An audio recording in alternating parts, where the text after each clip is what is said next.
فلا اقسم بمواقع النجوم، یہ لا جب آتا ہے پہلے تو وہ مخاطب کی بات کی نفی کرنے کے لیے، نے اٹ از لائک دیٹ، یہ نفی ہے۔ لا اقسم بیوم القیامہ، تمہارے خیالات غلط ہیں، میں قیامت کی قسم کھاتا ہوں۔ تو فرمایا فلا اقسم بمواقع النجوم، وقع یقع کے کیا معنی ہے؟ اور یہ سورت کون سی؟ واقعہ، اذا وقعت الواقعہ، وقع گر جانا، پڑ جانا، یہ ستاروں کے ڈوبنے کی جگہ ہے۔ فلا اقسم بمواقع النجوم وانہ لقسم لو تعلمون عظیم، اور اگر تم جانو تو یہ بہت بڑی قسم ہے جو ہم نے کھائی ہے۔ اس وقت کا انسان کیا سمجھتا کہ ستارے کہاں جاتے ہیں، کہاں غروب ہوتے ہیں، کہاں گرتے ہیں؟ آج ہمیں معلوم ہے۔ سورہ حامیم سجدہ میں جو کہا گیا ہے سنریہم آیاتنا فی الآفاق وفی انفسہم حتی یتبین لہم انہ الحق، ہم انہیں اپنی نشانیاں دکھائیں گے آفاق و انفس میں، یہاں تک کہ یہ بات واضح ہو جائے گی کہ قرآن حق ہے۔ آج ہمیں معلوم ہے خلا میں بلیک ہولز ہیں،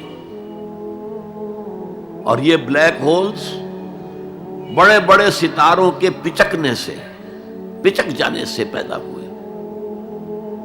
اور جب وہ بڑے ستارے پچکتے ہیں، جو خلا پیدا ہوتا ہے، ویکیوم، اس میں بڑی طاقت ہوتی ہے، اس کے پاس سے کوئی سیارہ، کوئی ستارہ گزر جائے اسے کھینچ لیتا ہے قبر کے اندر۔ یہ بلیک ہولز کا تصور، اسی لیے اللہ نے اس وقت کے لوگوں کے لیے کیا کہا؟ فلا اقسم بمواقع النجوم وانہ لقسم لو تعلمون عظیم، انہ لقرآن کریم، یہ بہت باعزت قرآن ہے، فی کتاب مکنون،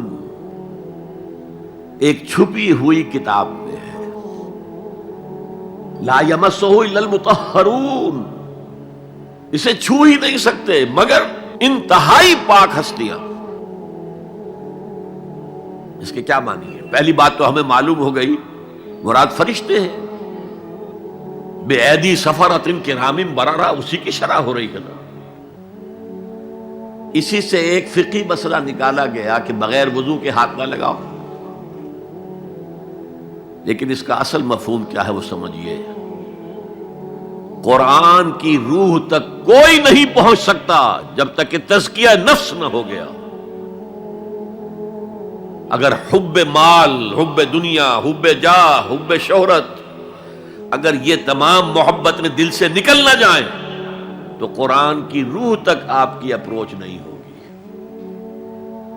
مولانا روم نے کہا ہے، اگرچہ ذرا میں سمجھتا ہوں کہ انہوں نے بہت سخت الفاظ استعمال کیے ہیں، ماز قرآن مغزہا برداشتے استخاں پیش سگاں انداختے، ہم نے قرآن سے اس کا مغز لے لیا ہے، جو ایسنس ہے وہ کھینچ لیا ہے، ہڈی کا گودا جو ہے وہ ہم نے نکال لیا ہے، ہڈیاں ہم نے پھینک دی ہیں کتوں کے سامنے جو لڑ رہے ہیں۔ علم کلام کا مسئلہ ہے صفات حق حق سے جدا یا عین ذات، قرآن مخلوق ہے یا نہیں ہے، غیر مخلوق، اور بڑے بڑے ہو رہے ہیں اس کے اوپر، یہ کتے لڑ رہے ہیں ان ہڈیوں کے اوپر۔ ہم نے اس میں سے اصل شے نکال لی، وہ کیا ہے؟ اللہ کی محبت، اللہ کی معرفت، یہ ہے اصل شے۔ ماذ قرآن مغزہ برداشتے استخاں پیش سگاں انداختے۔ تو جب تک انسان کا باطن پاک نہ ہو جائے وہ قرآن کے چھلکوں سے کھیلتا رہے گا، چاہے وہ کہنے کو مفسر ہو، قرآن کے باطن تک کبھی نہیں پہنچے گا۔ فی کتاب مکنون لا یمسہ الا المطہرون تنزیل من رب العالمین، یہ تھوڑا تھوڑا کر کے اتارا گیا ہے رب العالمین کی طرف سے۔ انزال کے معنی ہے دفعتاً اتار دینا۔ لیلۃ القدر میں آیا انا انزلناہ فی لیلۃ القدر۔ رمضان کے بارے میں شہر رمضان الذی انزل فیہ القرآن، باب افعال، لیکن حضور پر ایک دم نہیں اترا، تھوڑا تھوڑا تھوڑا تھوڑا 23 برس میں جا کر اس کی تکمیل ہوئی۔ اب دیکھیے جو شکوہ کیا اللہ نے، کیا اس جیسی نعمت سے تم مداہنت کر رہے ہو، بے اعتنائی کر رہے ہو، اسے پڑھتے نہیں ہو، اسے سمجھتے نہیں ہو، اس پر عمل نہیں کرتے، اسے اپنا امام نہیں بناتے؟ تمہارا طرز عمل یہ ہے، بلکہ تم نے اپنا نصیب یہ بنا لیا ہے کہ تم اسے جھٹلا رہے ہو۔ غور کیجئے، جھٹلانا جو ہے دو طرح کا ہے۔ ایک ہے زبان سے کہنا کہ یہ نہیں ہے، کوئی اللہ کا کلام نہیں ہے، یہ قرآن وغیرہ جھوٹ، سب اساطیر الاولین ہیں، یہ محمد نے گھڑ لیا ہے وغیرہ وغیرہ، جھٹلانا ہو گیا۔ ایک جھٹلانا ہے عمل سے جھٹلانا، مان تو لیا اللہ کا کلام ہے لیکن اس کی حرام کردہ شے کو اپنے لیے حلال کیا ہوا ہے۔ حدیث نبوی ہے، ما آمن بالقرآن من استحل محارمہ، اس شخص کا قرآن پر کوئی ایمان نہیں ہے جو اس کی حرام کردہ چیز کو اپنے لیے حلال ٹھہرا لے۔ اس اعتبار سے غور کیجئے، اور اس کی مثال بھی دی ہوئی ہے سورہ جمعہ میں، مثل الذین حملوا التوراۃ ثم لم يحملوها كمثل الحمار يحمل اسفارا بئس مثل القوم الذین کذبوا بآیات اللہ واللہ لا یہدی القوم الظالمین۔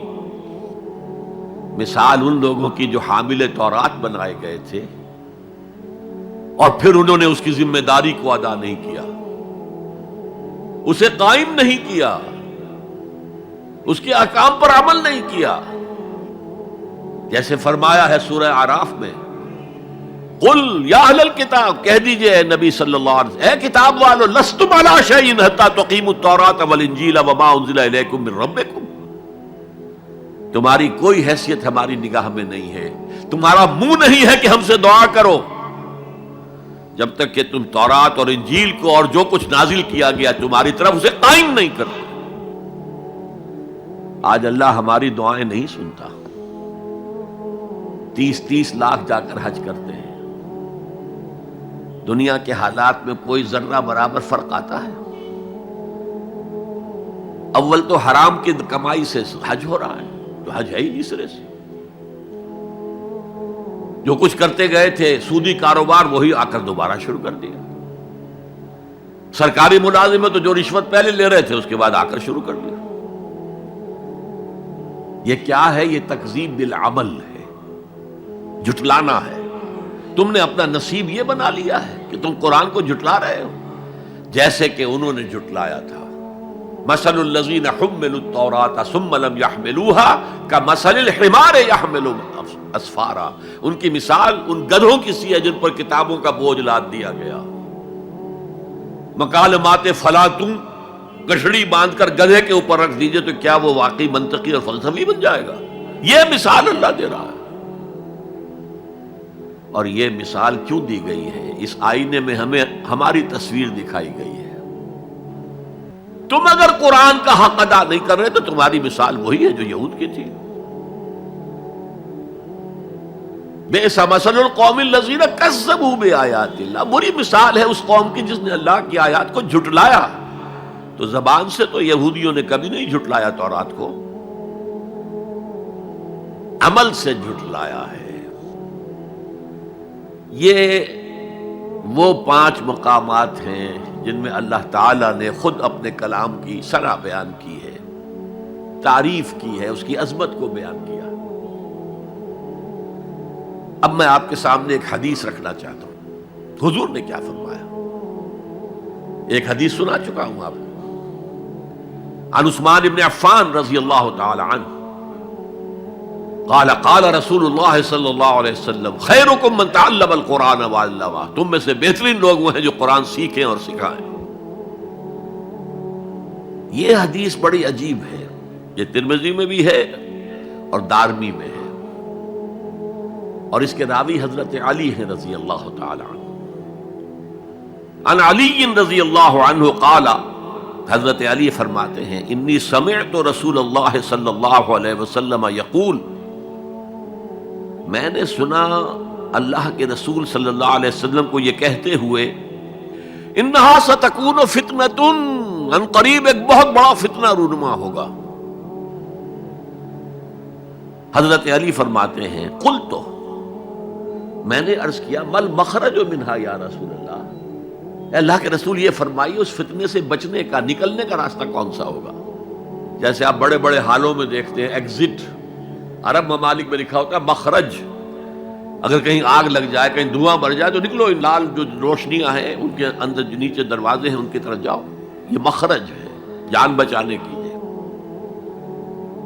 یہاں ایک لحظہ توقف کر کے ہمارا اور صحابہ کا جو فرق ہے اس کو نوٹ کر لیجئے۔ اگر ہم ہوتے تو کیا پوچھتے؟ حضور یہ فتنہ کب آئے گا، کدھر سے آئے گا، کیوں آئے گا، کیا ہوگا؟ یہ سارے سوالات کرتے نا، جن کا عمل سے کوئی تعلق نہیں، معلومات ہے۔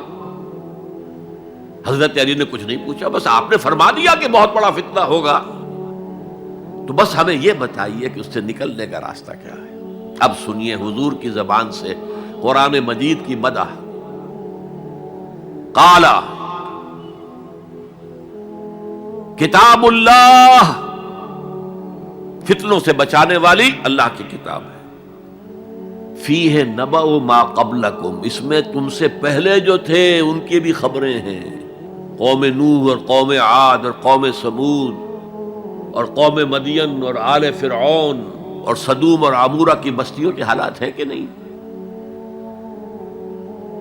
وَخَبَرُ مَا بَعْدَكُمْ، اس میں تمہارے بعد جو آنے والے حالات ہیں وہ بھی درج ہیں، ذرا کھدائی کر کے نکالنا پڑتا ہے ورنہ حالات موجود ہیں۔